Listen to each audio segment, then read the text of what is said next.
Hello, hello, hello. Welcome in, everyone. Happy Tuesday. Hopefully, a great Tuesday because you won all of your fantasy football matchups. We had a great game going on last night, Monday Night Football, and we are here to get you ready. Continue breaking down everything we saw in week 3, but slowly and surely, Adam, getting ready for week 4. We're going to be talking with Dwain McFarland. The utilization report is live at fantasylife.com. You've got Paul Charchian coming in here talking about the most chopped players in Guillotine leagues, which, by the way, Adam, I'm still in all of my Guillotine leagues. Got my first win in the GST league. It's a good day. How you doing? Finally, by the way. Oh, that was brutal. That's 3 weeks. I mean, there are a lot of teams that are 1-2 out there, so it happens. It's been a rocky start for some teams, and we did at least get a very entertaining game last night. That was a very good game and a big win by Detroit. Very Huge. impressive Yeah. performance by them. Yeah, it was a great game. It was a hard-fought battle. I think obviously you saw that Detroit, they don't care. You can say anything you want about Ben Johnson being gone, but obviously the heart of this team is still there, and they won this game 38-30. Now the Lions improved to 2-1. Ravens fall to 1-2. Ravens, you're going to be hearing a lot this week because now they are going to take on the Kansas City Chiefs in a game that they probably both teams desperately want to win that one. So yeah, it was fun, Adam. This was a great game to watch. Jared Goff completed 20 of 28 passes, 202 yards, 1 touchdown. David Montgomery, oh my gosh, Sonic and Knuckles over there. David Montgomery had 151 rushing yards, 2 rushing touchdowns. Jahmyr Gibbs was also involved there, two scores on the ground. And then on the other side, Lamar Jackson finished 21 of 27, 288 yards, 3 touchdowns. He got you some good fantasy points. We'll talk about Derrick Henry, maybe some ball security issues. I don't know. And then, of course, Mark Andrews. Obviously, he listened to the show, Adam. He heard us saying, you should bench him. Maybe I'll rage drop him. I'll wait one more week. And Mark Andrews came out and said, no, I'm still here. I'm good. You don't have to worry about me. But overall, a great back and forth game with the Detroit Lions just looking so dominant the whole way. Yeah, they really did. They did what they want offensively and defensively. I mean, to sack Lamar Jackson 7 times, Mm-hmm. they Career really high. Tying to career high. Yeah, they limited Derrick Henry, who fumbled for the 3rd straight game. So, and then almost decapitated himself on the bench. So, Yeah. yeah, it's been a rough start here for Derrick Henry. He did have the huge week 1. He did get you a touchdown in this game as well. But still, that's it's kind of a slow start to the season for him. And those fumbling issues are something to keep an eye on. Well, Mark Andrews, I mean, we figured at some point he would get going. He's just too good not to. We said the age at tight end, really not a big deal. So that was reassuring to see. I probably do think a lot of people had Mark Andrews on the bench. I think if I remember correctly, like the consensus rankings had him around 14. So, but I mean, how many backup tight ends did you have that were better? Sometimes you just have to, Yeah. suck it up and go with that player. Again, it's week 3. Like Hawkinson was a player. I'm sure a lot of people maybe didn't have better options. Again, unless you drafted like a Jake Ferguson or picked up a Jawan Johnson. In those situations, I could see going with the other tight ends. But those guys might have been picked up by, the George Kittle team or someone else that had tight end issues. So you probably had to stick with Andrews, and you were definitely happy to see him perform to that level. But Zay Flowers was disappeared. He had no catches or targets in the first half and just 2 catches for 13 yards on 3 targets. And that was my concern about Flowers going into the year. Is I don't think they're going to pass enough every single week for him to produce on that level. And all receivers have bad games. We've seen even the alphas, Malik Nabers, have a bad game this week, which we didn't see that type of game from Nabers last year. That was was concerning. But I don't think we're going to see Russell Wilson too much longer anyway. I don't think so either. But that's the only issue with Flowers here is just, again, this is still an offense that's just not going to pass a lot. I mean, 27 pass attempts for Lamar, 21 completions. So there will be weeks like this for Zay Flowers. But yeah, that was a big loss for the Ravens because, as you alluded to earlier, Ravens and Chiefs this week, both teams come in at 1-2. So unless there's a tie, one of those teams is going to be 1-3, which is definitely shocking. Crazy. Yeah, I wouldn't have put that on my bingo card to start the season. But yeah, I think the Ravens in this matchup were just outplayed. Obviously, you got fantasy points, and that's what we care about here. But just from an NFL standpoint, just outplayed. Lamar Jackson, you said it, sacked 7 times, which tied a career high for him on Monday night. And then the Ravens didn't even get to Goff once. The Ravens didn't sack Goff one time. Again, the Lions, the dynamic duo that we love for fantasy football. I mean, the Lions rushed for 224 yards, the third most against Baltimore in the John Harbaugh era.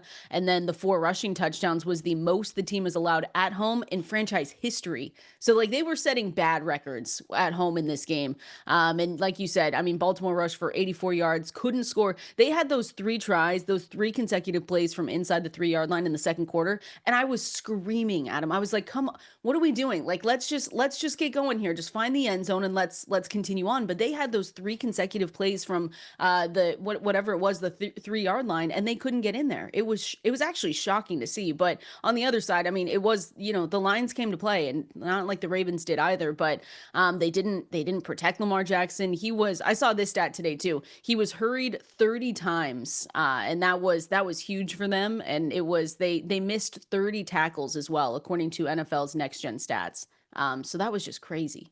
Yeah, it just seemed like the Ravens could never get into a rhythm. Lamar Jackson still made some really impressive throws, but Detroit's defense really limited them. And, but this was also an example of, too, what the problem is with Detroit from a fantasy perspective.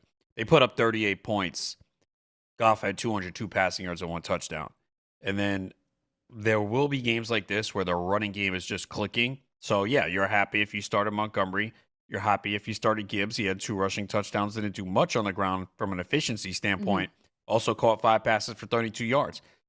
So all these Lions players being drafted in the first 5-6 rounds, we know they're not going to all produce consistently. St. Brown came through, 7 for 77 and a touchdown. Jameson Williams had 2 catches and 43 yards on the first drive. If you took the over on his receptions, his receiving yards, you felt good. You didn't win any money. That was all he did the rest of the game. Sam Laporta looked like he had a good matchup. You can exploit the Ravens with tight ends, 4 for 33. And Isaac Tesla, I mean, come on. Like, I keep saying, like, how are you? Do not because like this guy.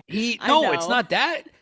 How is he going to produce in this offense? You want to hold him in a deeper format for in case something happens? Sure, but like he's not even close to your starting lineup at this point. And he finally had 2 targets and didn't catch either because like every reception he has this year has been like he needs a highlight reel. Yeah, he needs an insane catch to come down with him. He's like, actually make it the most difficult like thing I could ever come down with, and I'm good. But yeah, but again, this is the downside of like going heavy on the Lions or taking these guys early. Like if they have a game like this where the running game is just not being stopped, then you're just not going to have everyone produce. So, and again, this is a game where they put up 38 points and you really had 3 guys help you in fantasy. And I know I had David Montgomery on the bench in the league, so this hurts. Oh, woof. That does hurt. Yeah. What? You had better options? I'm jealous. I did not. I think. I don't know. I might not have. You're like, wait, actually. I mean, because look, work. This, if you look, he's had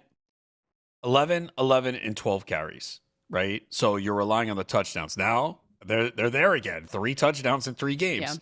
Yeah. Not involved much in the passing game. So, I mean, you could get week 1, and I know everyone was shut down for that offense in week 1, and it was Green Bay's defense, but 11 carries, 25 yards, 4 for 18. So he gave you like a shade over 7 in a PPR. So he's still relying on those touchdowns though, because he's not involved in the passing game a lot.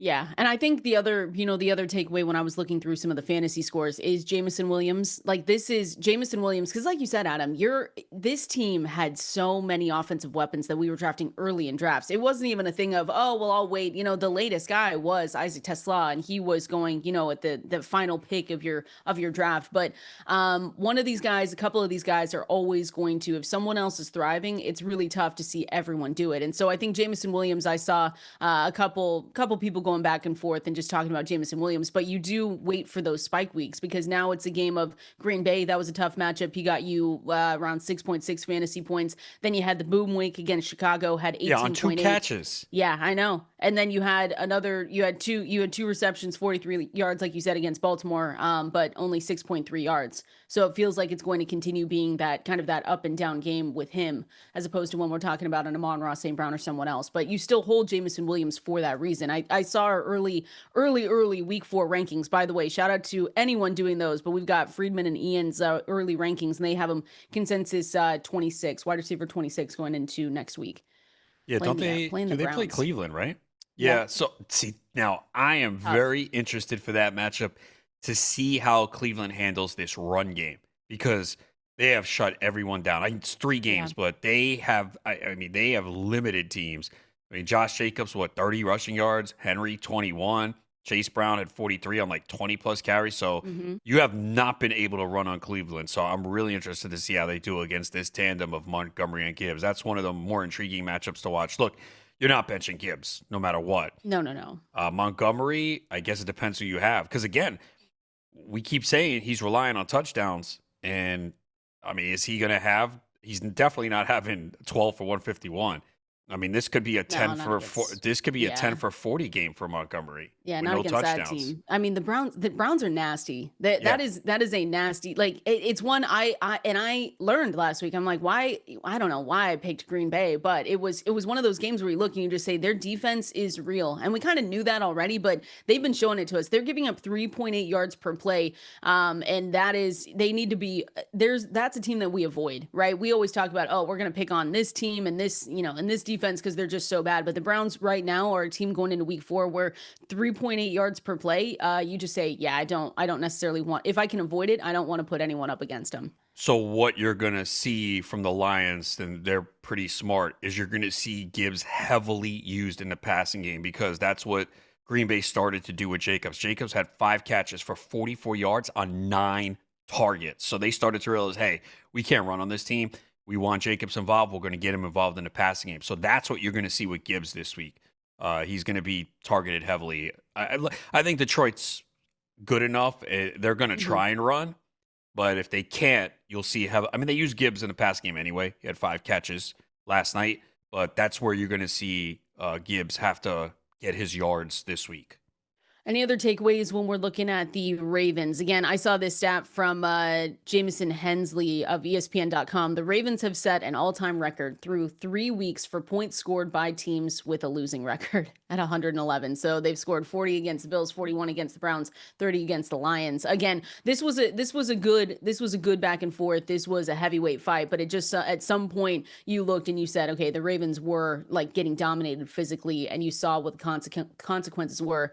Besides not being able to win this game. So yeah, Derrick Henry, that's been weird to watch. I mean, you could I feel bad for him because you tell he goes to the sideline and he is just beside himself. But when you see a guy who he is still the king, it's still Derrick Henry, but seeing him, lose those balls for 3 consecutive weeks, it's just crazy. We've never seen that before from him.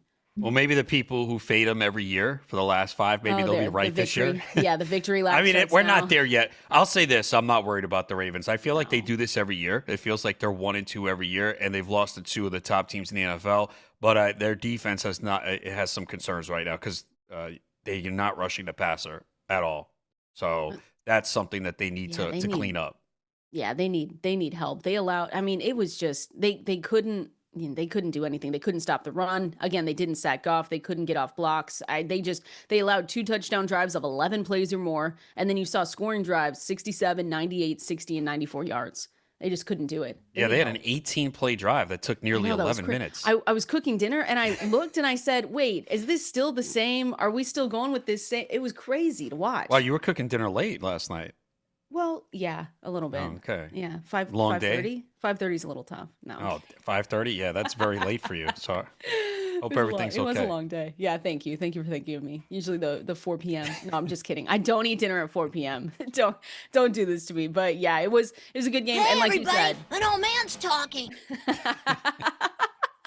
I just like my sleep. That's what it is. But at least, like you said, you're good with Mark Andrews. I still would, hold on to Isaiah Likely. I think he's one that I mentioned in the waiver wire that we're going to get to. But I think Isaiah Likely, especially if you're in those tight end premium leagues, he's probably rostered. But just someone to watch out for because we know that they've used him before in the past. He's coming off that broken foot that he had during training camp. But even if we see this from Mark Andrews, which is great, I just still hang on to him. Yeah, and my guess is he could be back this week because remember they didn't place him on IR. It Yeah. is week 4. He's had a comment last week that he was very close, so Yep. I am guessing he could be back this week. Oh, I see the Ravens are favored by 2.5 at Kansas City. Second Ooh. time this year, Kansas City is home dogs. It's crazy. You know I what mean, they're going to they've do looked then. bad though. I know, but you know what's going to happen. What? Mid-February, we're going to be talking. We're going to say Chiefs. I All don't know. right. What do we I don't know. expect? I don't know. Maybe, but Even they when they could be look one this and three bad, after this week. even when it looks this bad, I know. it feels wrong to fade them Well, they'll at get all. Rashee Rice back, and that'll help a lot. Exactly. Xavier Worthy, hopefully, man, hopefully this week. Was he? I don't even think he was particularly close for week 3, though. He's been like limited in practice. But He had the we haven't brace gotten last week. I much. don't know if he had it this past week, but yeah, I guess it's a pain tolerance thing too. And I guess, he's not the biggest receiver, and I guess they're worried about him taking a hit. We'll see. Yeah, we'll see. That'll be a good game. We're going to start previewing week 4, but we've still got a lot to talk about from week 3 and more specifically with Dwain McFarland. So the utilization report is live. You guys already know. You need to read it. Go to fantasylife.com, 100% free, but we're going to be breaking down his takeaways, what he's seen, and especially going through some of these injuries and expectations for the next guys up in these offenses. We're going to break that down with Dwain here coming up next. You know what time it is when you hear the music. It is time to go through that utilization report live at fantasylife.com and 100% free. Already tweeted out by the one and only Dwain McFarland. Make sure you're giving him a follow at Dwain McFarland over there on X. Welcome in, Dwain. How you doing? How was your week 3? Kendall, I am doing fantastic because of Great. the music. Now, do you know who the band is? I know you get Told questions me. after this segment. Hang on. Let me look at the messages you sent me. I Come remember. on, I Kendall. know. It's the Arctic Monkeys. I You're going to know. have to I get your forget act every together. Like, time. people Every expect time. you to know your stuff. Okay. And that includes the Arctic Monkeys. Come I'm on. so You're a sorry. professional. I'm really sorry to Zoe, your daughter, because I should know that, and I know she would be disappointed with me asking you what this. I did get a Oh, question I last told week. her. Oh, I told her you don't. had to ask. Why? Well, I No, mean, don't do me and my that. daughter have an honest relationship, Kendall. We're We very need open. we need Hamilton for her next. Maybe a Hamilton remix with the Arctic Monkeys. That would be amazing. That'd be so We'll have to get fun. on. We'll have to Wait a get Pete second. on Wait a or Jake second. Trowbridge.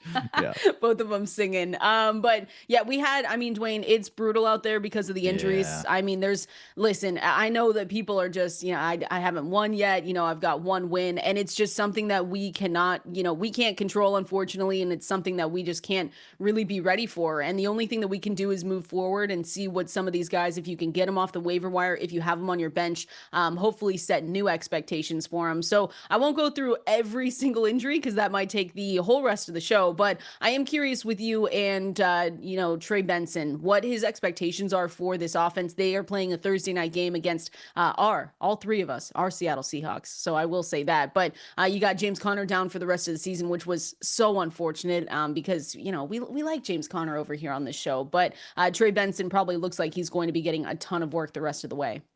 Yeah. Number one, like you said, it's just a brutal sport, and just, major hat tip to all the guys that play it. I know we enjoy watching it, and I know we sit from the sidelines and we banter and, we complain about production.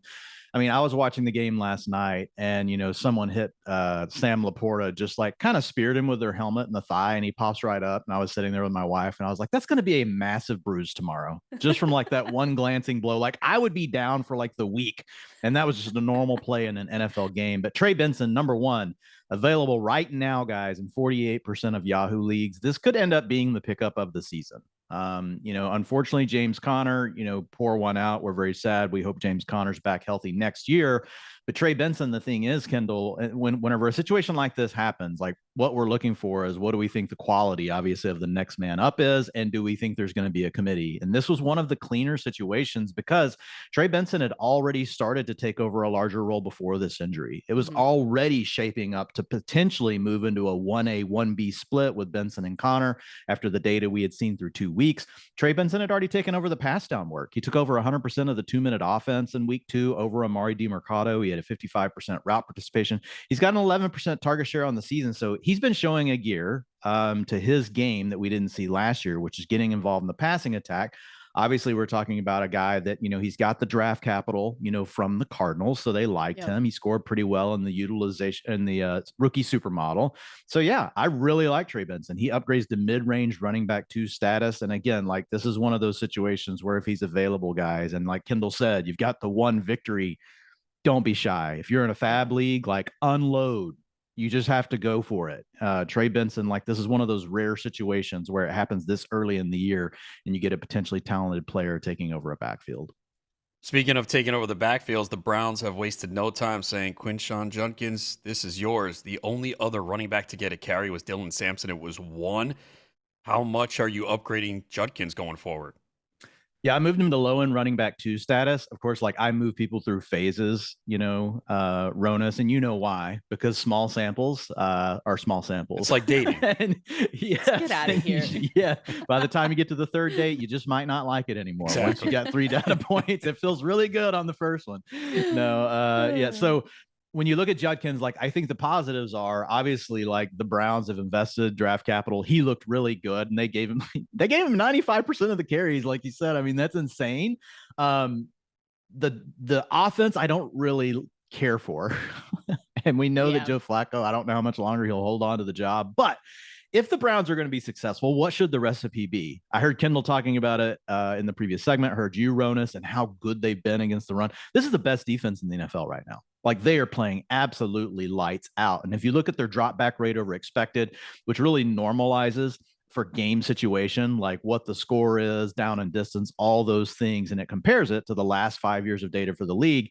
If you look at the Browns, week 1, they were 6% over drop back rate over expected. Then it went to -3%, and last week 1%. What's been the difference these 2 weeks? They've had a running back they're willing to lean into. Like, if there is a way that Kevin Stefanski somehow pulls off a winning season with the Browns, the recipe is going to be running the ball more, letting the defense play, trying to limit, the errors on offense. So I do think in the right game scripts, Ronis, like what we saw this last week. And so that's what I wrote. He upgrades to low end running back 2 territory. But when we get in these games where it's close or the Browns are leading, like, he's going to be a running back 1 in those weeks. It's just hard to predict when those weeks are going to come. But as long as the Browns defense is healthy, like, I think he has a chance to be in that running back 1 conversation more often than not.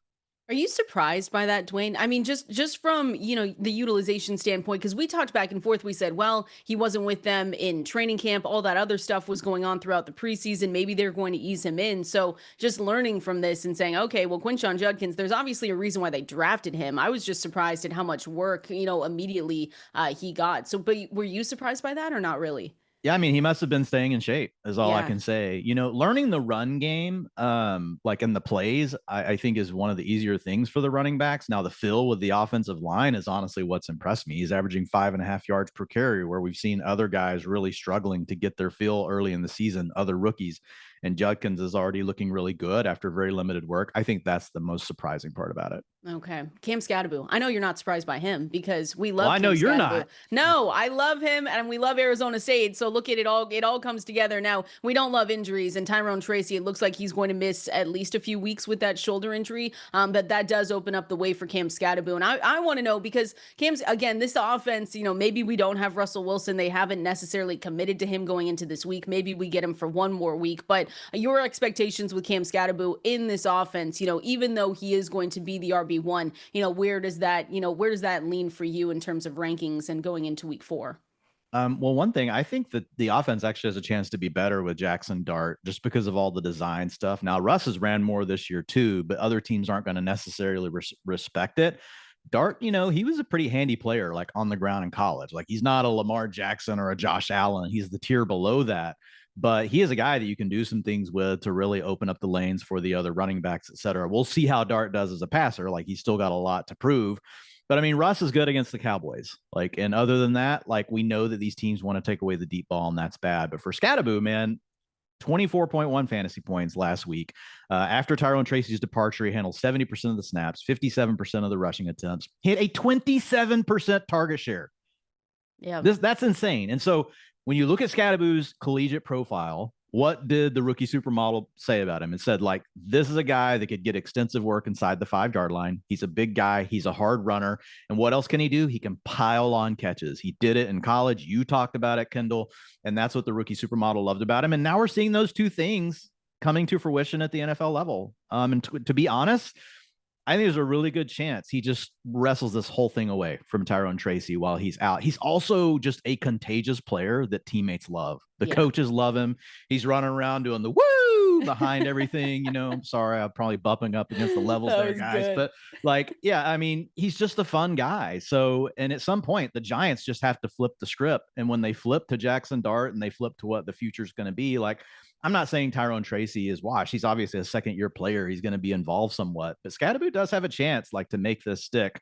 Again, he just has those two things we love the most. Can you score touchdowns and can you catch passes? If you can do those two things, you have a massive ceiling in fantasy. So just real quick, Kendall, very small sample. But if we look back to 2011, there's been 28 instances of a running back handling 50% or more rushing attempts with a 15% or higher target share. They average 21.7 fantasy points per game. Wow. Like, it's just the magical recipe. Yeah. With Jayden Reed out, did you see anything encouraging with Matthew Golden? Yes, they were shut down, only scored 10 against Cleveland, but people want to see more out of Golden, especially with Reed out. Yeah, please. Yeah, I think this is the low-key lost kind of silver lining of the week. With the Packers playing the Browns, it really held everything down, and this story kind of got buried. The story is like, oh my God, the Browns defense is awesome. But when you look with Reed being out, we did see Matthew Golden's most extensive action of the season, an 84% route participation, 16% target share. Ronis, you and I would definitely want that to be higher. We'd like to see that around 22, 23%. Also, 25% of his targets came on screen passes. So we would really expect to see a higher target share if they're also giving you some layups. But I think for a young player like this, round one rookie, we know that they want to get him more involved. I take it as a positive. It looks like he could be one of the centerpieces of the offense moving forward. Obviously, Tucker Kraft, I think, is the number one guy there when he's healthy. Josh Jacobs going to do his thing on the ground. But yeah, Matthew Golden did see an uptick in work, and it's just one of those scenarios where had he caught either one of those bombs the week before, Ronis, because he could have caught two that were potentially touchdowns in week 2. If he catches either one of those, he's already on everybody's radar, and he's probably off of every waiver wire possible. But because of that, and then this week he only scored basically 10.1 fantasy points. It's just a situation where he's still kind of flying under the radar. But yes, definitely liked it. Again, talking with Dwain McFarland right here. The utilization report is live at fantasylife.com, so you can go and check that out. Read it 100% free, and we'll tweet it out after this as well. Chase Brown, Dwain, are we? We've got a ton of questions. I know we've got a lot of questions. Yeah. People taking him in the range that he went right now. You're kind of kicking yourself. You're saying, and hey, this was me too. I said, of course, I want a little bit of Chase Brown. I want as much Bucky Irving as I can as well in that second round, but. Oh, what have you seen? Like, how far do we have to downgrade him, and is there light at the end of the tunnel? So hopefully. He's really interesting because on one hand, like, all of the work is there. I mean, a 67% snap share for the season, 79% of the rushing attempts, a 12% target share. Those are all really good things. But the Bengals' entire offense right now stinks, and Chase Brown included. If you look at the 25 running backs that have at least 30 attempts so far on the season, he's averaging the least yards per carry out of everyone at 2. And I'm one of these people that I really don't worry too much about efficiency over small samples, but that's just terrible. That's just absolutely bad. Really and good. We had concerns about Chase Brown over the last 2 years not having very good vision, being one of these guys that doesn't necessarily know how to unlock his upside, because he does have like really good straight line speed, but he just always seems to not be quite in the right place or time. The timing of things are just off enough that he can't like unlock it. And now we're seeing it actually turn into this negative thing. So it really depends on how you think about this stuff. For me, like, the work has been there, but the efficiency hasn't. But efficiency in small samples can be super, super random. And so I think he kind of falls somewhere in the middle, Kendall. I did have to downgrade him. He's a mid-range running back too, but I couldn't drop him like too much further than that until we see that they suddenly decide they don't want to give him the work. I will say this: Taj Brooks is available pretty much everywhere. Yeah. And I do think there's a crack in the armor with Chase Brown. And so I will say this: I've researched this too. Bad efficiency doesn't mean coaches will go away from a player. Like it's super random. It's very, very random. Like in one team, it means something. On another team, it means nothing. But there is a crack in the armor with Brown. And I would say Taj Brooks, is definitely a guy that, throwing on your bench in deeper leagues is not a bad idea. A lot of the sentiment is, oh, this is Travis Etienne's backfield. He had 16 carries this past week, no receptions, but we have seen Bashal Tutin involved. He had a goal line carry and scored a touchdown. Where are we on Etienne right now? So Etienne's another interesting one, Ronis, because I'm kind of torn with him. He really falls in under the utilization score over performers. So the utilization score, for folks that don't know how it works, it's a score of 0 to 100. It's kind of like expected fantasy points, but the idea is to cast really this broader net that also includes talent and then also includes snaps and routes, not just targets and rushing attempts, which is really what, whenever you look at expected fantasy points, it's like, oh, did you get a carry inside the 3-yard lines? This is what's expected. So the utilization score is trying to cast like this broader scope. And when you look at it, Travis Etienne is an overperformer right now. So he's an overperformer. He's averaging 15.7 fantasy points per game, but his utilization score is a 72. If you look at his historical comps, they've averaged 13.7 fantasy points per game. The two biggest issues that are happening here that have to correct themselves for Etienne to continue to do as well as he is doing right now, Ronis, is one, his target share has to go up. It's at 7%. That's not ideal. Like that's in running back 3 territory. And also he's had 0% of the snaps inside the 5-yard line this season. They've given those all to the other back. So what does that mean? That makes Etienne a between the 20s big play threat. Like he has to break a long run, and he's been breaking the long runs, but he's not getting the other components. So he's basically the opposite of Cam Skattebo. Cam Skattebo getting all these targets is going to get these carries inside the 5-yard line, even on a bad offense like the Giants. Like it's just going to unlock upside.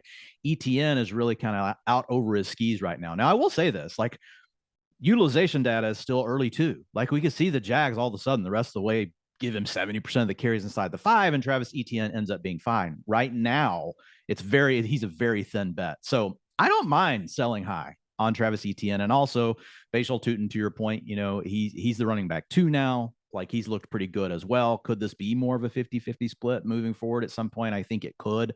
I like Travis Etienne. I'm not trying to give him away, but I would be willing to sell high on him.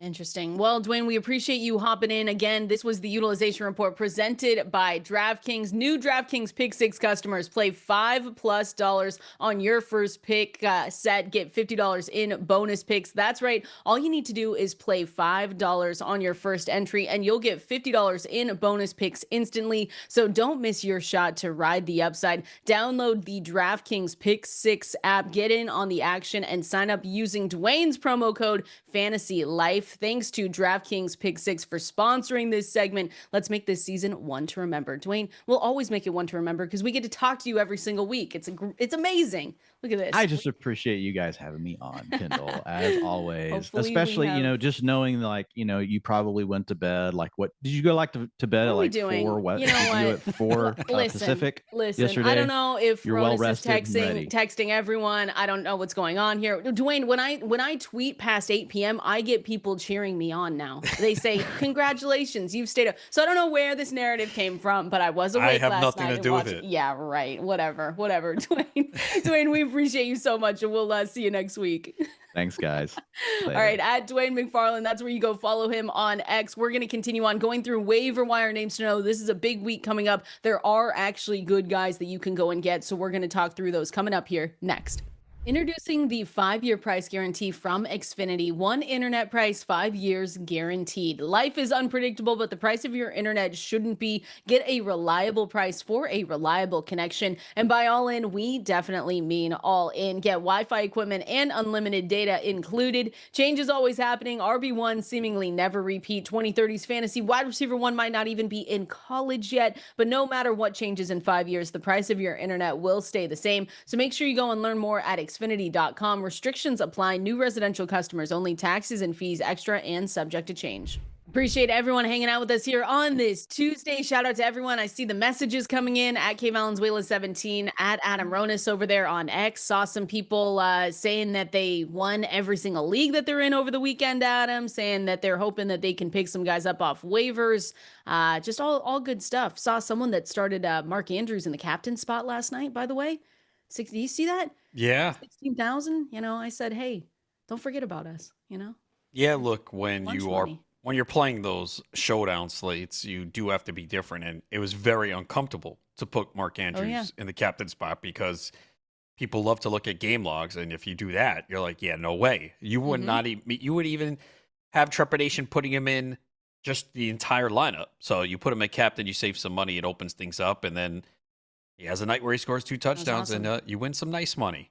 That was awesome. And then on the other side, some not awesome things happened in week 3, Adam. More specifically, just all the injuries. We're still waiting on news from, I haven't seen an update yet on Mike Evans. I know he was getting that MRI. So we're just waiting to hear back on that. He's not playing. I can tell you that right now. Okay, well, it's kind of like how long, but I think you're right on that one. Terry McLaurin waiting just a little bit on that one with the quad injury. We know CeeDee Lamb looks like he's going to miss 2 to 3 weeks potentially with that ankle injury. Tyrone Tracy, we just talked about, has the shoulder injury going to miss a couple weeks as well. And then unfortunately, Najee Harris, James Conner out for the season with their injuries, which is again unfortunate. And I think the first two, I think the obvious ones that you can go and pick up if for whatever reason, and he's pretty much rostered through some of the bigger leagues, but if you're in a league where you have Trey Benson available, just like Dwain McFarland said, you're spending as much as you can, especially if you are light at the running back position. I think Trey Benson, last time I checked, he was 50% rostered across Yahoo leagues, and so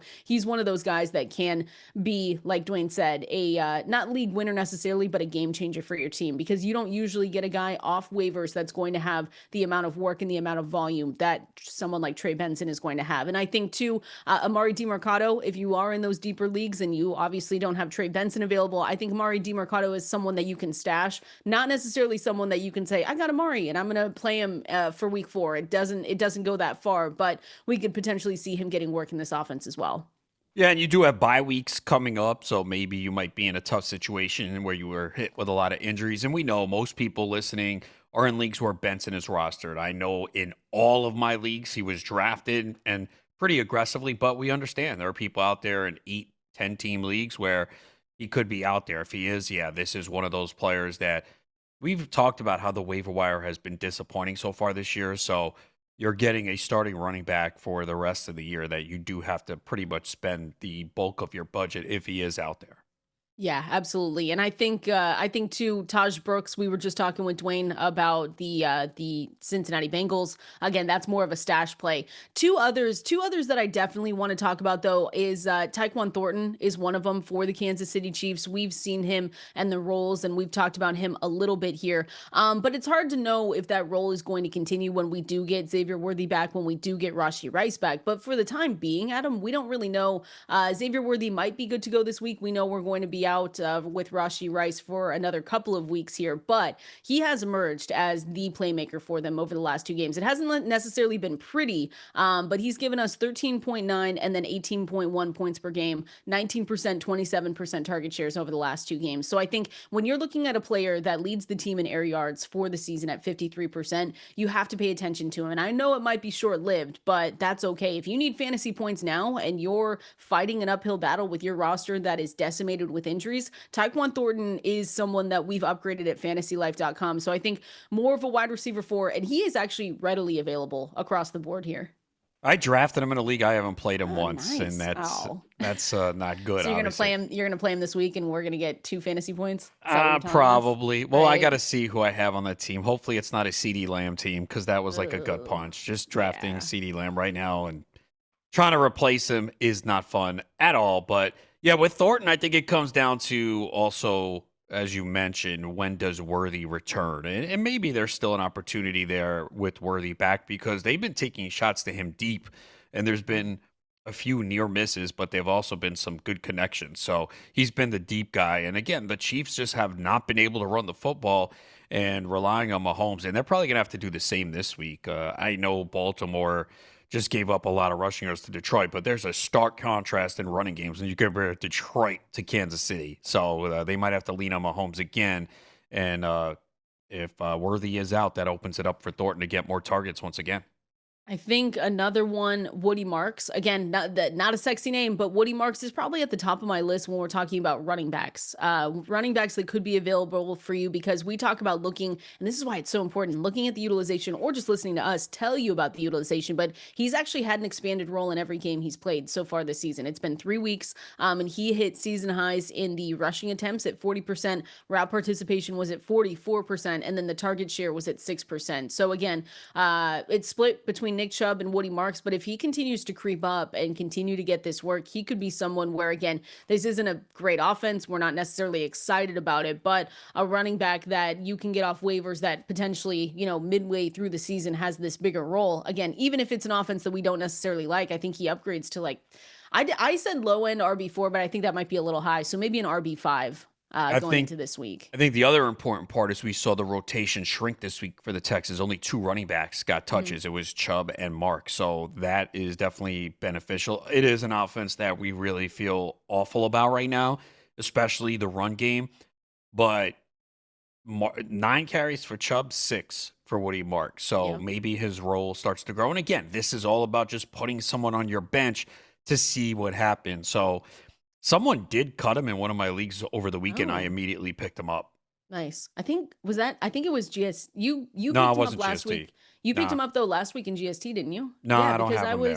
Really? Do I? Or maybe I do. I think forget. you do. I think Maybe you do, I which is do. really annoying if you forget, because you outbid me by like $2 to get him. Maybe I did. Actually, really you know, think we you play did. each other this week in that league. Oh, great. No, it's Well, at great least- for you. I lost CeeDee Lamb. Well, that is true. That is great. Well, finally, my No, team I put don't up have some him in that points. league. Really? No, I thought I you don't. did. Okay. It was my have home to league go that I look. picked him up in. Okay. All right. Yeah, my team is hurting right now in that league. Should we put a coffee bet on it? No. Okay. No. Great. Not with CeeDee Lamb What do out. you mean? Oh my gosh. I do have you seen Puka my Nacua, team? though. My team can't score. You just put up like 170, for the 180. first time ever. They all came together and they said, I guess we can give Kendall 1 win. And then they'll go back to nothing. 0 burgers the rest of the way. Anyway, that's fine. The one of the, you look at some of your teams and you're like, oh no, that is like the worst feeling. This is the team that I got the most compliments on. And what has happened so far this season, Adam? Not good stuff. That's the funny part. You're like, this is a great team. No, wrong. It feels like that's happening a lot this year. There's just been a lot of underperformers, Man, it's those especially wide receivers. the receivers early, at the top. and then if you didn't get the running backs too. But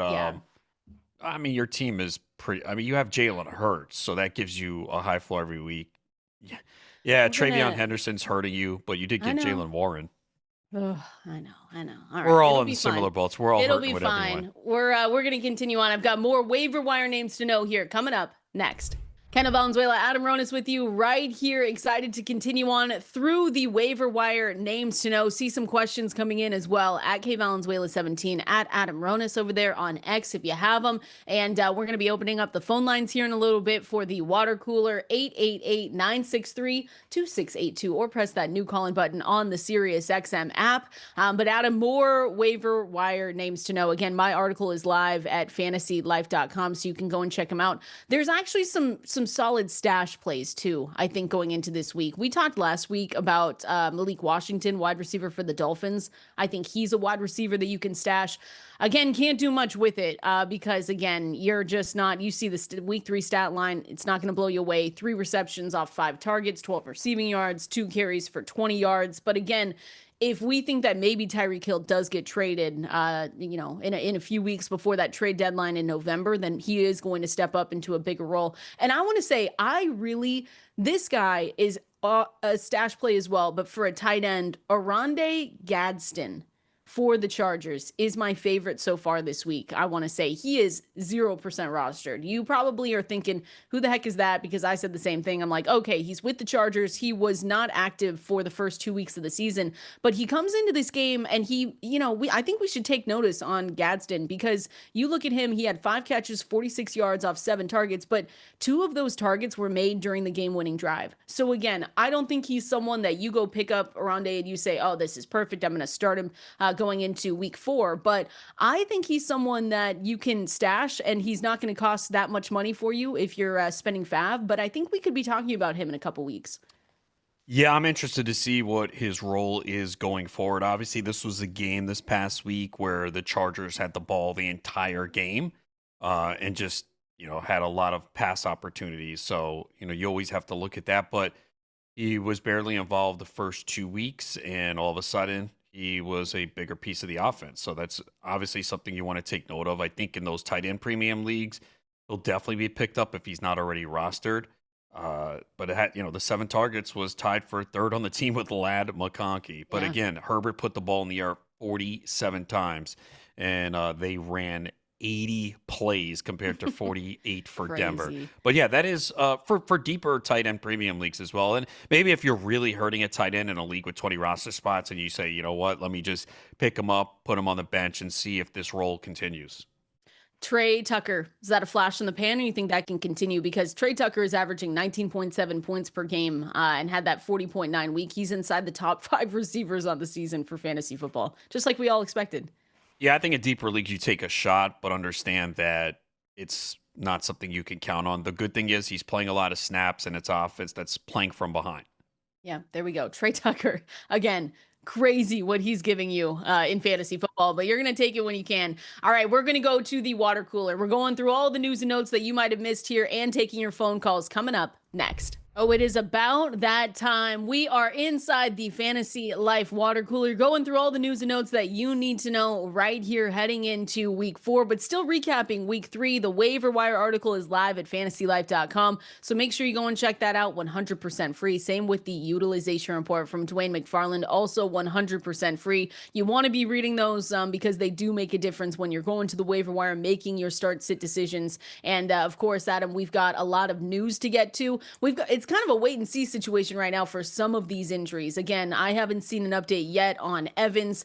So we're waiting for a few things to look at here. We'll talk a little bit about Justin Fields. That seems a little bit odd as well. But as always, we're going to take as many phone calls as we can during this segment as well. So make sure you have the phone number saved up, 888-963-2682, or press that new call-in button on the Sirius XM app. I also see all the questions coming in over there on X. So at Valenzuela17, at Adam Ronis, I will make sure to get through as many of these as we can too. But just to start things off, Adam, it does look like I saw a report just come through that something we expected, but Tyrone Tracy expected to be sidelined 2 to 4 weeks per Adam Schefter. And then we also got the news that it looks like CeeDee Lamb is going to miss 3 to 4. Because we can't have nice things with the high ankle sprain. He was trying to get back out there in that game, returned for the first play of the second quarter, ran one route at him, and it didn't look good. Came up limping and then was kind of done for the day. So those are 2 that we know are obviously going to be sidelined for minimum of a few weeks. And it just hurts. But you go to the waiver wire and you continue on. Yeah, the CeeDee Lamb one is absolutely brutal, and we're not really. It feels like it's changing all the time, but it sounds like at least 2 weeks and potentially more. So they haven't put him on IR. I did see some that they were contemplating. They also have injuries on the offensive line. Booker is out. Yeah. So they're really hurting right now. It could be ugly for them. And this week they get a Green Bay team coming off a bad loss for them against the Browns, and obviously Micah Parsons coming back to Dallas. So, that'll be a fun Sunday night game. It's a good night for you to go to bed early. Packers team too. Like they're gonna be mad. Yeah, and it's okay for you to go to bed early. That yeah, night. Don't worry. I'll get the play-by-play from you in the morning once it's over. Does this CeeDee Lamb injury? I think we all have to think next man up. That's what we always talk about on this show. It's next man up mentality. Not to say that obviously you have a number 2 here now, so you know that George Pickens is going to get his, but a Jalen Tolbert, a Turpin, are either of those guys good enough? I actually wrote up Jalen Tolbert in the waiver wire article because I saw him 5% rostered, and we again know that Pickens is going to get his. Jake Ferguson as well, their tight end, but I think Tolbert's still worth a look. Do you like either of those guys, one more than the other? Not really. Okay. Maybe in real deep formats, but this offense is going to take a hit for sure. It's just we already seen Dak Prescott, get the yards, but the touchdowns haven't been there. This week too, a tough matchup against that Packers defense. So, Yeah. I mean, Turpin's got a lot of ability. I thought he got banged up too in the game, if I'm not I think he mistaken. did, but I saw that he looks like he was going to be okay. But let me make Yeah, sure. I think he has some explosive playability. So I'm interested to see if they give him more snaps. Obviously, he plays on special teams too. But I think Mhm. they're gonna have. I think they need to find a way to get him more touches now with Lamb out. So He caught 2 or 3, 64 yards, rushed for yeah, 4 he yards, played less snaps than 77. Tolbert. Yeah. Mhm. So that's probably why you would have Tolbert ahead. But I want to see if they increase Turpin's snaps going forward. I think they're going to need to without Lamb. I think both are worth a look, like you said, especially if you're in those deeper formats. You are trying to get anyone that you can that could have some life for your team. So, but both of those guys, I think, are good looks on the waiver wire. But again, CeeDee Lamb, 3 to 4 weeks. I wish it was 2 to 3 weeks, but it's looking like 3 to 4, and we'll pay attention if he does get placed on IR or not, because that would suck.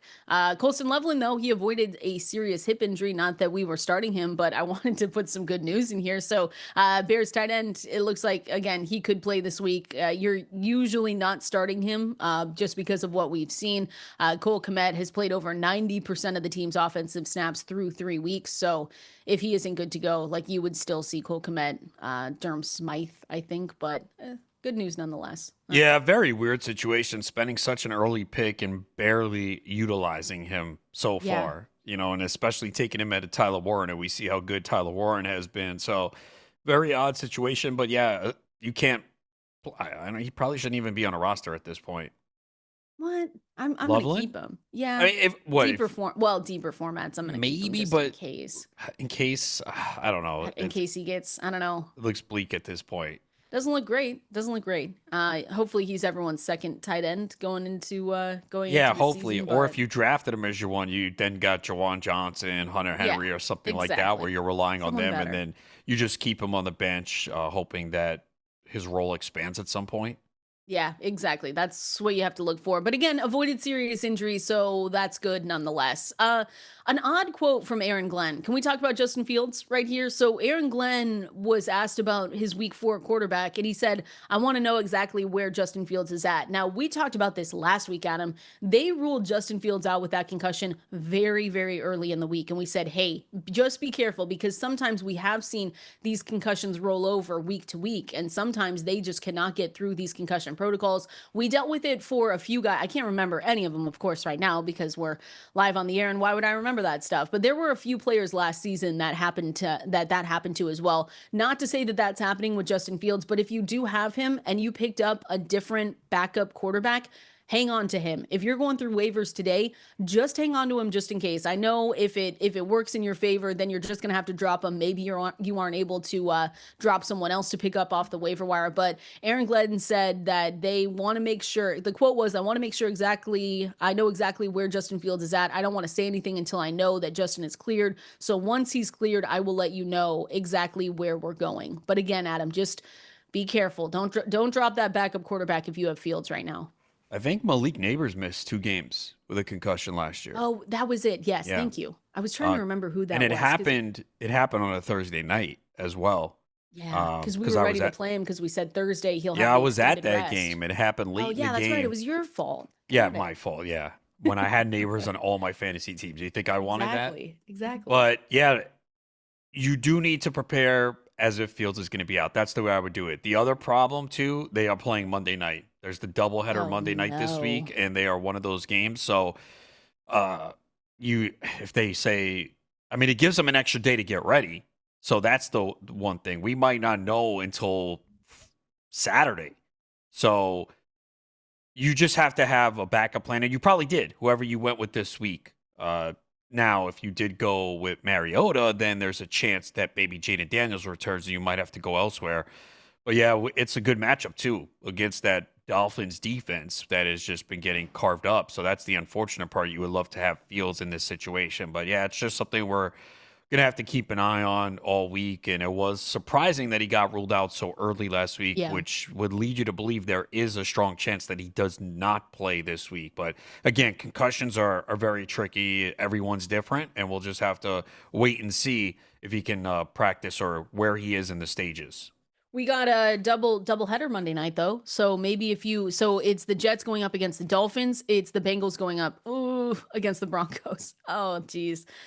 I can't recommend Jake Browning in that game, but maybe on the other side, if you're in more of a shallow format and Tua Tagovailoa's out there, then at least you can have, if you had already dropped Tyrod Taylor, if Tyrod Taylor is picked up by someone else, at least you can have the opposing quarterback. So, if he does get rolled out closer to that Monday start for Justin Fields, then you can at least switch him up and switch him out. So again, hopefully we get better news. We deserve better news. What are we talking about, Adam? But I guess we can't necessarily get that every single time. But we're gonna take what we can here. I think the last one that I wanted to hit and then we're gonna go to the phone lines here is that, did you see the Saints are set to be the biggest underdog they've been since 1975.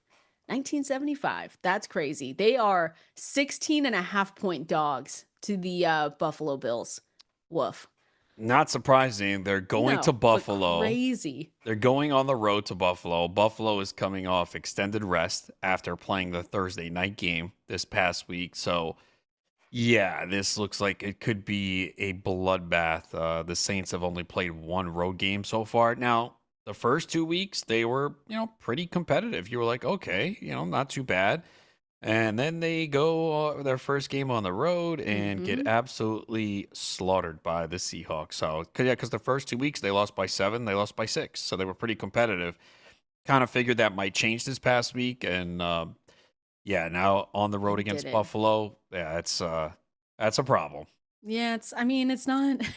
It's not good. I just saw that stat and I was like, wow, that needs to be talked about because 1975 is crazy. I will say, to give Spencer Rattler a little bit of credit, I do think he's been playing better than I expected, which again, still isn't, that doesn't mean that he's been phenomenal necessarily, but you're getting 214 yards, 207, 218, 46 pass attempts, 34, 39. Not great in the fantasy point department, but against San Francisco, he gave you 21. And then you've got 11.4 against Arizona in week 1, 11.7 in week 3. But, just a little shout out. Well, I will tell you this. This is what's surprising. And I don't know if you know this offhand, but how many receptions do you think Alvin Kamara has this season? This season? Yeah, in 3 games. Is it a lot or a little? No, well, there's probably a reason why I'm asking it, right? Receptions, probably 6. 9. Oh. And his target share, I think it was like 5% or something ridiculous. Now, he had one game with 6, and then he's had 2 and 1.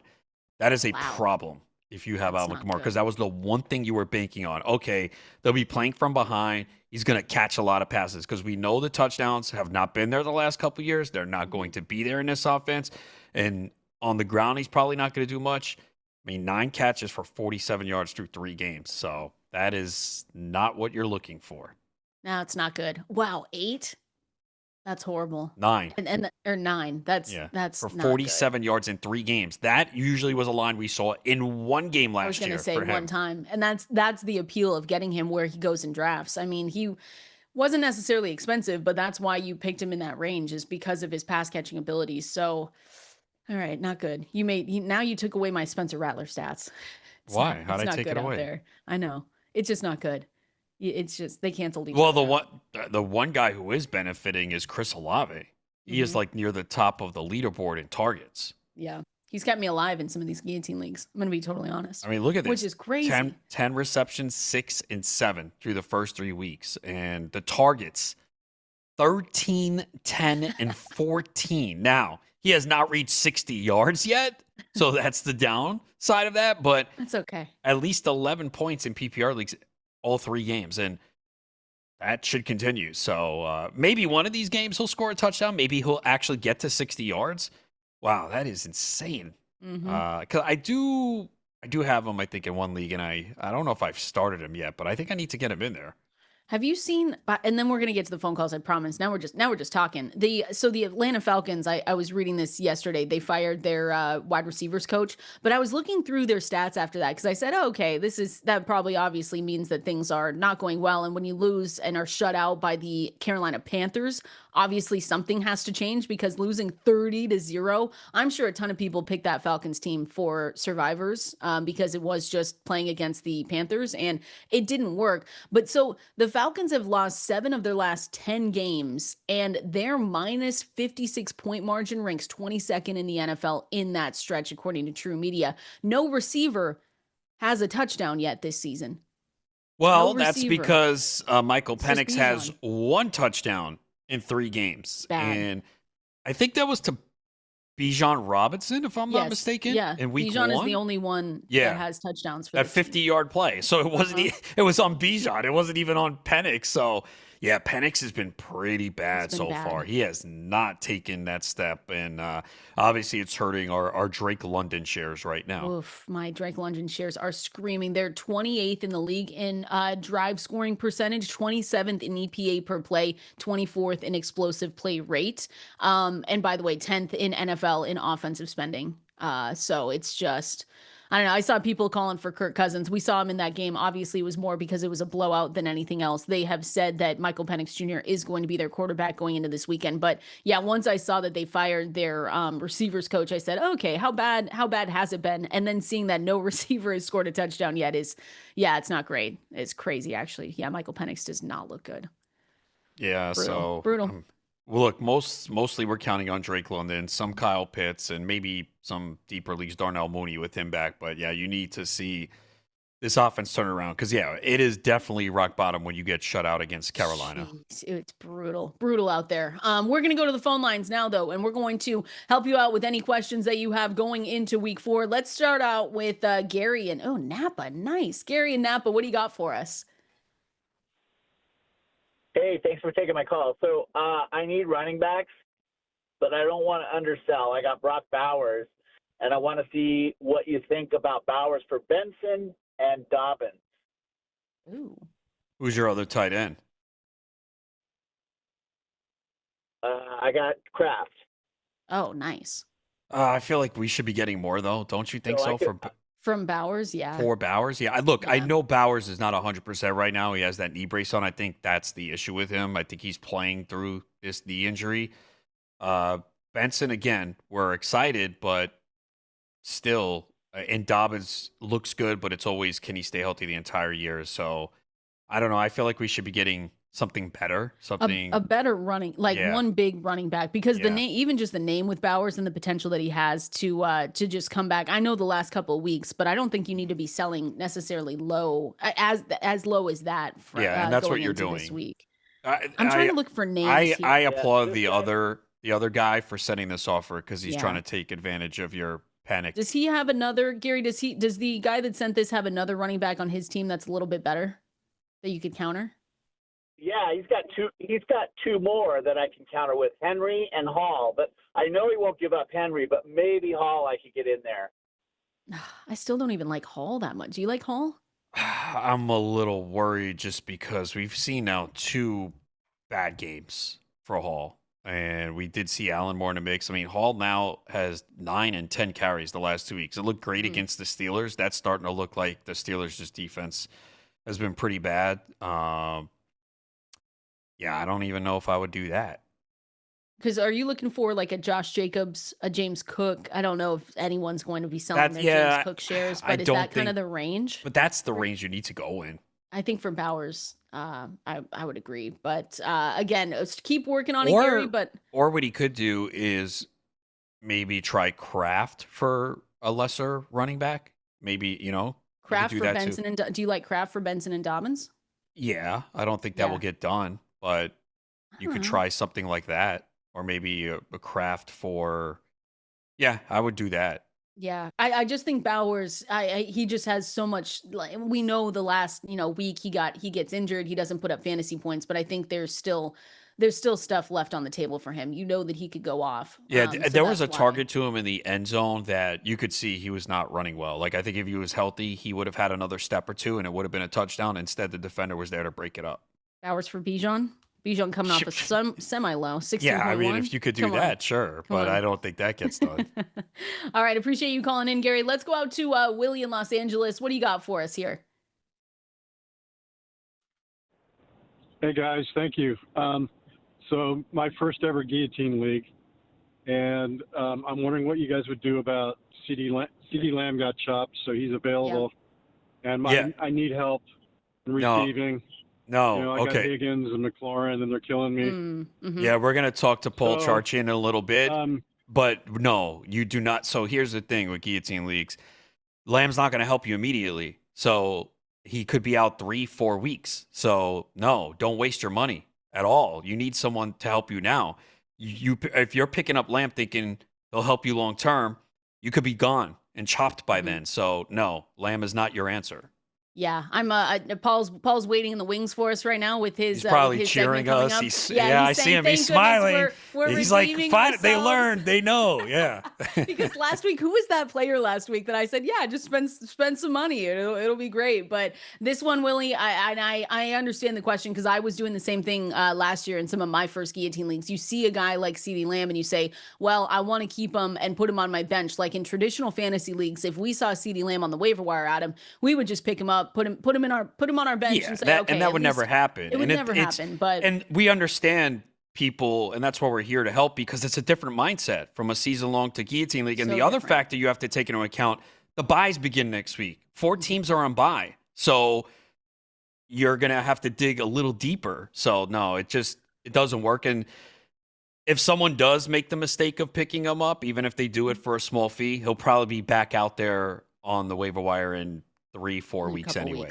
I would go for other guys that might I don't know that might be out there, still a Tyquan Thornton, a Trey Tucker. You just have to look through the teams that have been chopped and say, okay, who am I willing to go and get? And so there are players out there right now. I'm trying to look through one of mine. Zay Flowers is out there. Ugh, this is gross. Hunter Renfro's out there.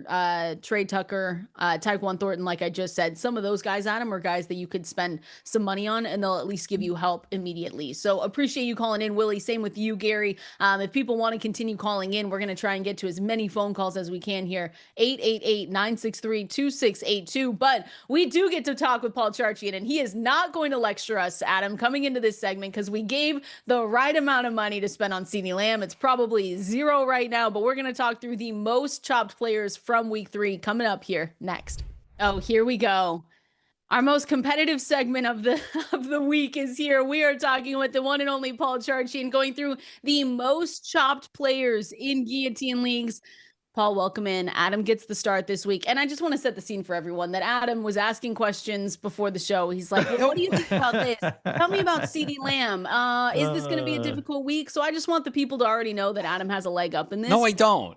No, that is such a lie. No, I come in and I just win. I don't ask questions to Paul before the show starts. So I'm just well, it was not plying me with player in. specific questions. I'll say that. Paul, don't defend him. It's fine. But we did talk about CeeDee Lamb, and I'm taking him out of this game. And for listeners who aren't familiar with this game, we're playing a Family Feud style game where Adam will try to guess 3 of the top 10 most chopped players.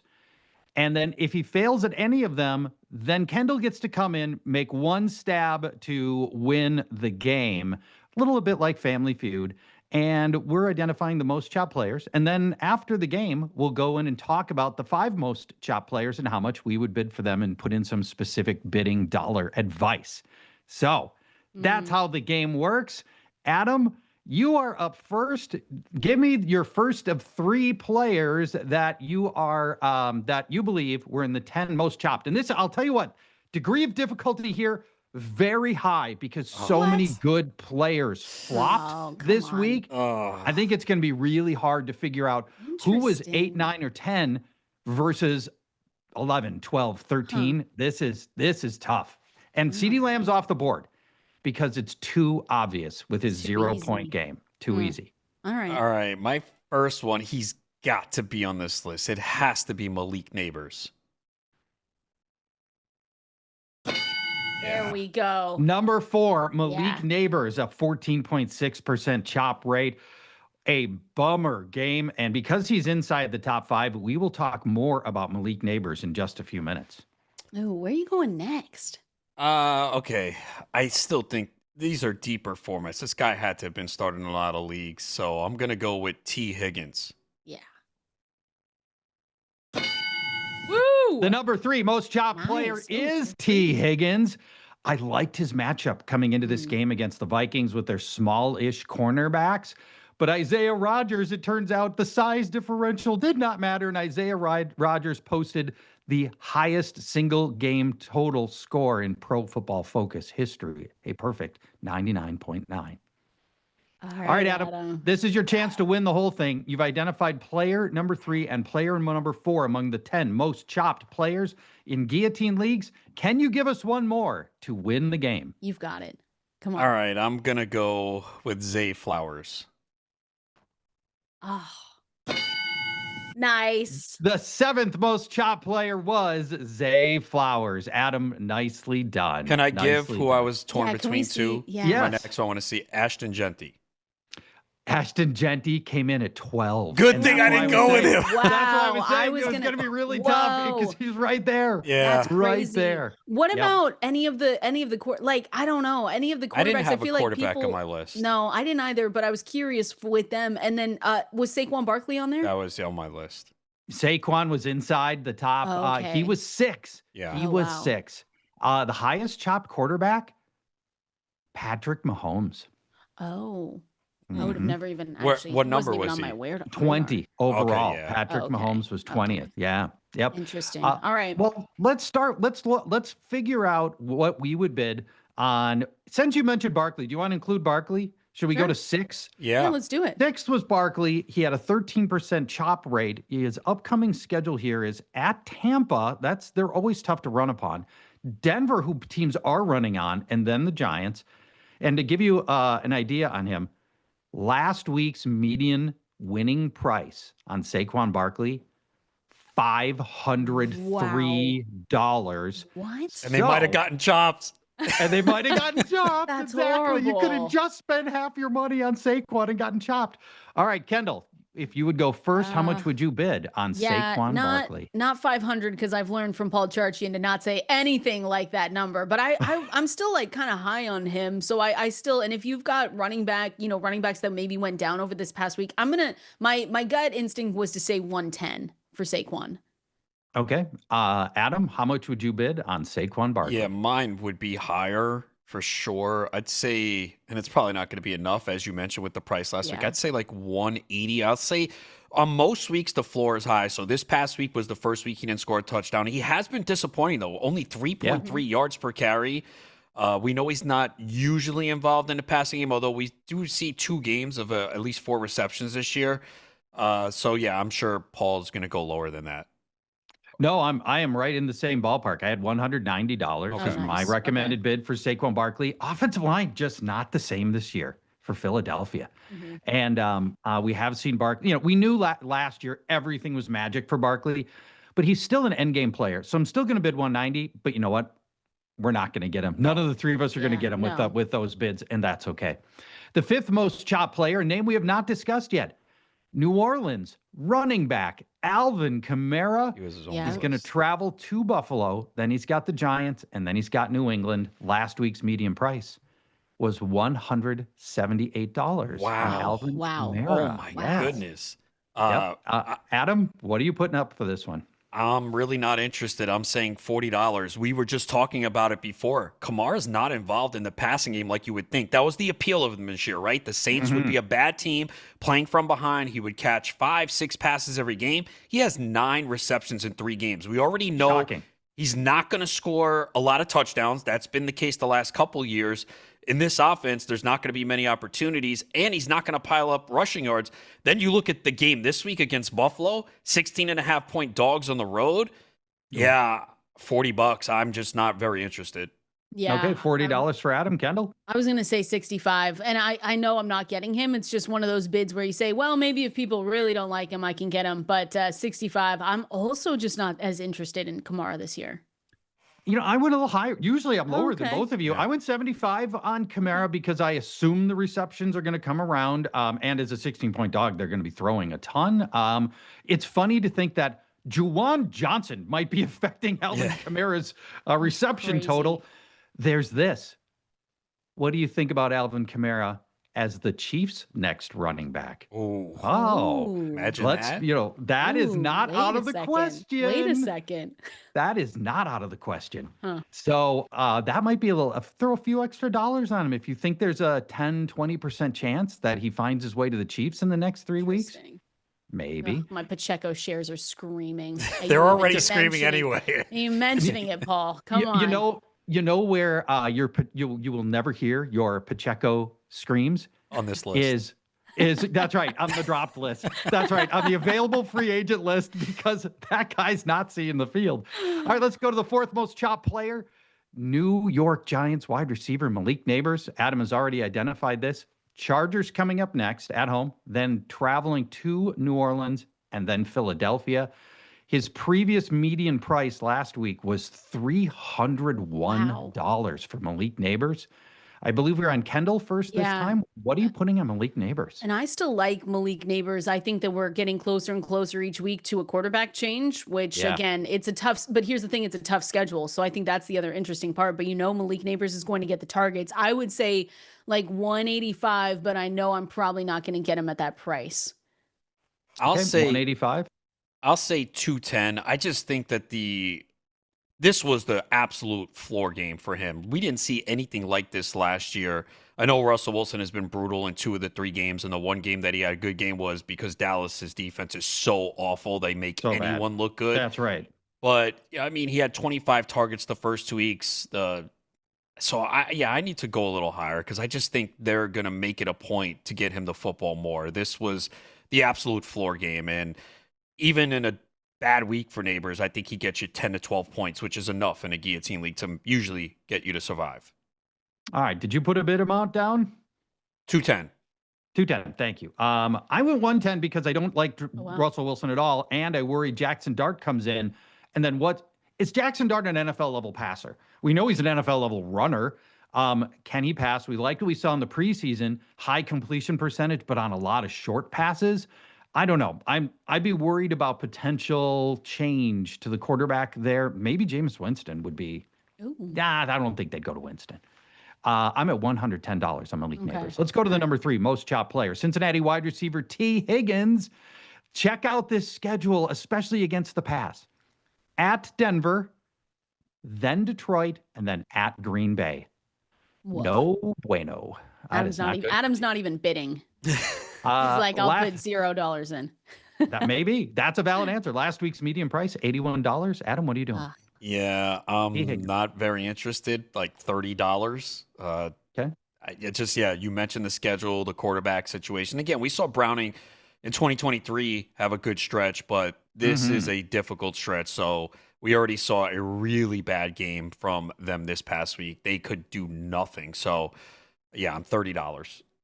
Okay. Give me Higgins. Give me $28 and just had to be lower than me, huh? And my sanity. Yeah, I'm playing the long game here, Adam. Give me $28 in my sanity because I just don't want T. Higgins. It's just someone that I'm not interested in, especially in guillotine leagues. Great player, but T. Higgins, even with Joe Burrow, was a dangerous guillotine asset because sometimes Jamar Chase would get 13 targets and T. Higgins would get 4. And so he already had a shockingly low floor for as good as T. Higgins is. And now with the offensive line, with Jake Browning looking terrible, and maybe it's just a good Minnesota defense. But interestingly, I was at $30, same exact amount that Adam was on. Dang it. All right, just 2 players left. This one's fascinating. Number 2, most chopped player, Washington quarterback Jayden Daniels. Wow. What? Wow. Now, my theory is everybody had rostered Daniels. Almost every league, nobody started him, but the guy you pivoted to flopped badly, right? You went to Jake Browning or, somebody, and whoever that pivot quarterback was flopped and you got chopped. Interesting. So, interesting, right? Jayden Daniels, second most widely available player. Is upcoming schedules at Atlanta, that's turned into a good defense, at the Chargers, that's a good defense, and then Chicago, they're reeling with injury. What would you put on Jayden Daniels? Oh, I think it's me, right? Is it me? It is Kendall. I like Jayden Daniels, though. He gives you the rushing upside. I think I'd spend a good amount of money on him. I think I would go 240. Wow, really? Yeah, I'm ready. That's what I spent on Joe Burrow a couple weeks ago, Paul. Yeah, how'd that work out? How that worked out. I'm not even close to that because there's a couple of because number 1, we don't know if he's playing this week. And with his knee, a lot of his appeal is rushing. He might be limited when he first comes back. So I'm I'm $30 because I don't know if he's going to play this week. Now, waivers runs tomorrow. We might have some more information, but I'm under the assumption I don't know if he's going to play this week, so that's why I can't go that high. So I'll go 30. Kendall, Adam, what's the most easily replaced position in a guillotine league? Quarterback. Yeah, you don't need to spend. Quarterback, right? We're down to what, 15 people in your league. There's more than 15 good quarterbacks in the league. Here's Jayden Daniels, hurt now, gets hurt a lot. I have the exact same number that Adam is. I'd be bidding $30 on Jayden Daniels. Last week's median price was 101. I should have thrown that part out.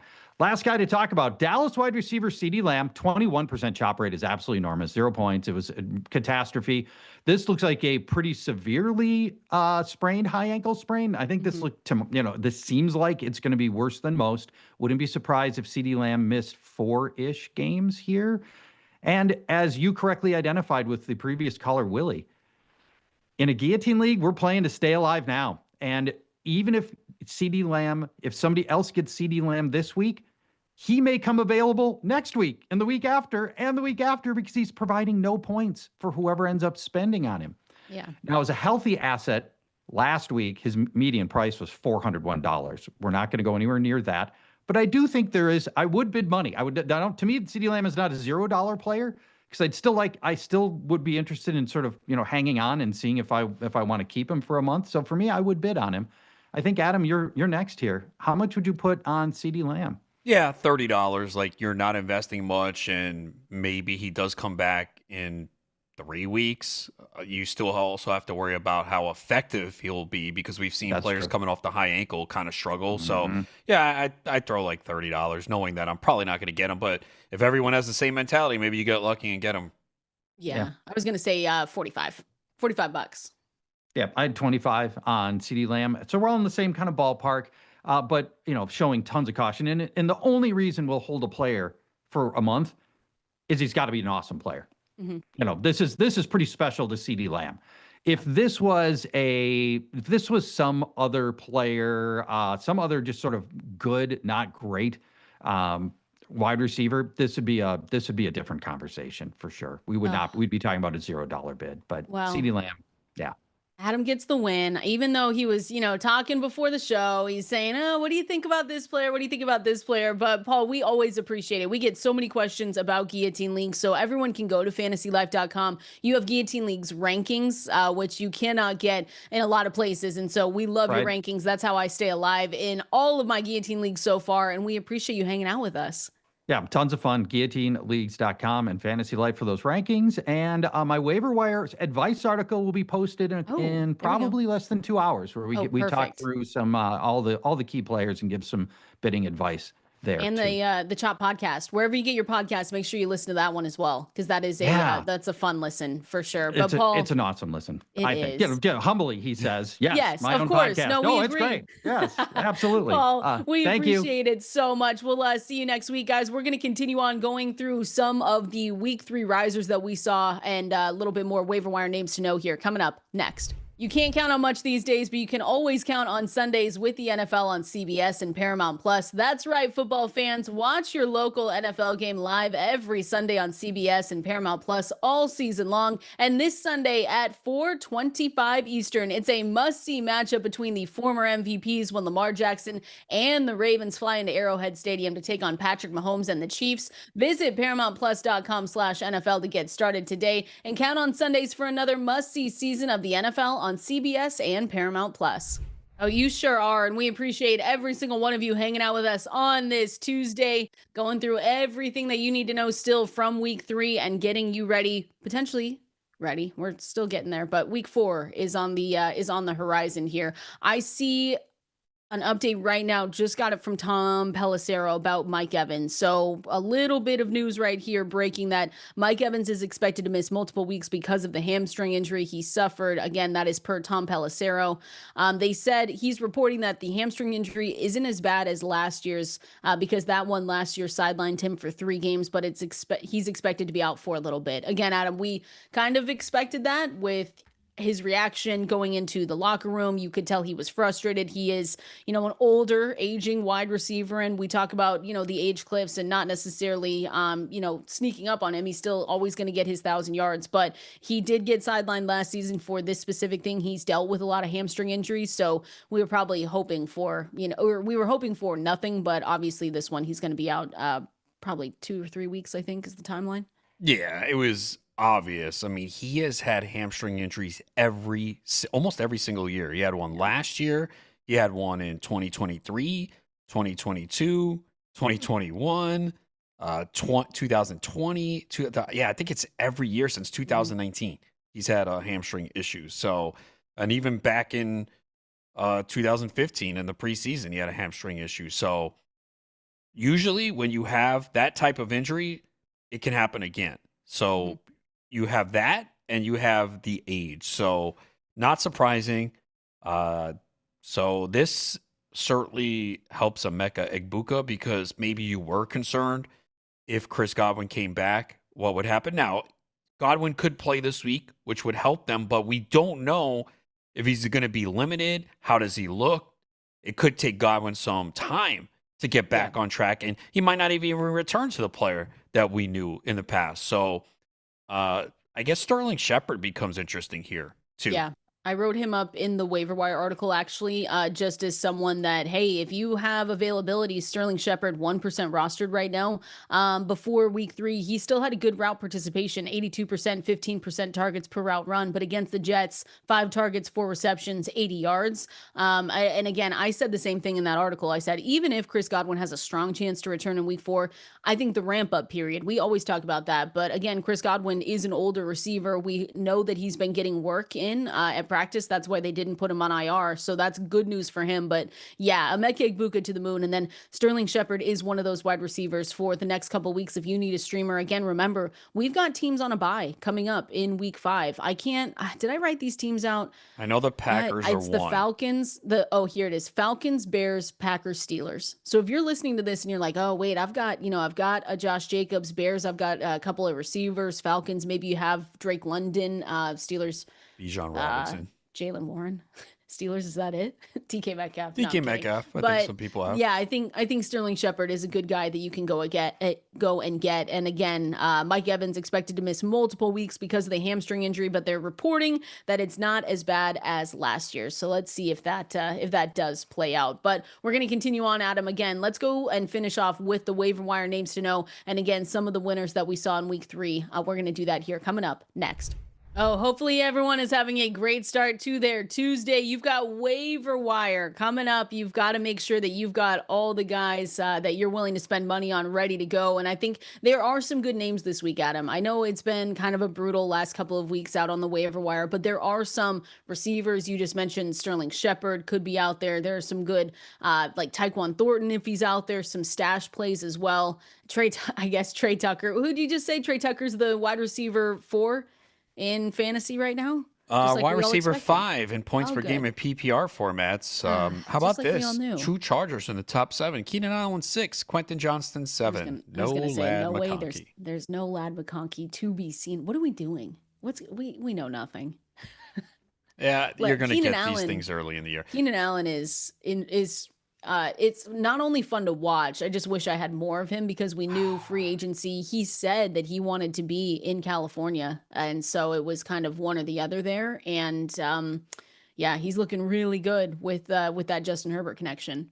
Yeah, I am so upset as well. I've always been a huge Keenan Allen fan and did not get him anywhere. Look, there was a point where he wasn't signed, so you could understand, all right, maybe he doesn't come back, but he has just been a big part of the offense so far. 10 targets, 7 and 11. He scored a touchdown in each game. So we know that's obviously not going to continue every single week, but this offense looks really good, and they're passing more than we anticipated. We started to see that shift last year towards the end of the season, and it has continued here in the first 3 games so far. Who's your favorite waiver wire pickup this in the next couple of days? Like I've got a few. Obviously, Trey Benson is going to be the guy. Like he's the one that you need to look out for. But I still, Amara DiMercado is going to be there as well. He's someone that if you don't get Trey Benson, at least you have another guy in that backfield. But I do like Tyquan Thornton. I think Woody Marks is also really interesting going into the week as well. Yeah, there's actually in the deeper formats there really isn't a lot. Well, no, I think Blake Corum could be there in some more shallow formats. I mean, Trey Tucker, I guess by default. I mean, I don't expect him to, come close to this again, but he is playing more than 90% of the snaps. He's had 2 games in the last 3 that were good. Again, I wouldn't spend a lot of money. Taj Brooks, I think. Brooks, yeah. Well, look, there's always running back stashes that you're looking to add. Woody Marks, Taj Brooks, those guys, and you put them on the roster, and sometimes it never pans out, right? It either there's no injury or they just don't get the touches we want, but you want to have those stashes on your roster just in case something happens. You buying into the Luther Burden 19.8 fantasy points, or is he a potential sell high candidate for you? It's not. He played 29% of the snaps. So to me, he's a stash because you can't start him right now. He's not playing enough. So he's more someone down the road where, again, one of those rookie receivers where the talent's there, but the role is not what you want it to be at this point. 31% route participation. And yeah, I mean, the expanded role could be coming this season. Like you said, 25% targets per route run too, but stash nonetheless. Or I don't know. I got someone wants to buy him from me off my team because he's just on my bench. So I'm looking into it. I need running backs, Adam. It is just brutal out there. A lot of us do. Especially if you have Chase Brown and he's not performing. If you missed out on the elite guys, then you're RJ Harvey. RJ Harvey sitting on my bench. Travion Henderson. We hope it gets better. Maybe that was a sign of things to come. Right? I mean, if fumbling. Stevenson's fumbling. I don't know. It was 2 fumbles by Ramondre Stevenson, 1 by Antonio Gibson. And so you'd think then, okay, he handled 84% of the snaps over 3 drives, but I don't know. He still makes me nervous. Even with those fumbles. He didn't do much. He didn't do much with it. It's crazy. It's crazy. All right. Make sure you go and check out that article at fantasylife.com. 100% free for waivers. We're going to be back with you same time here tomorrow. Enjoy your Tuesday.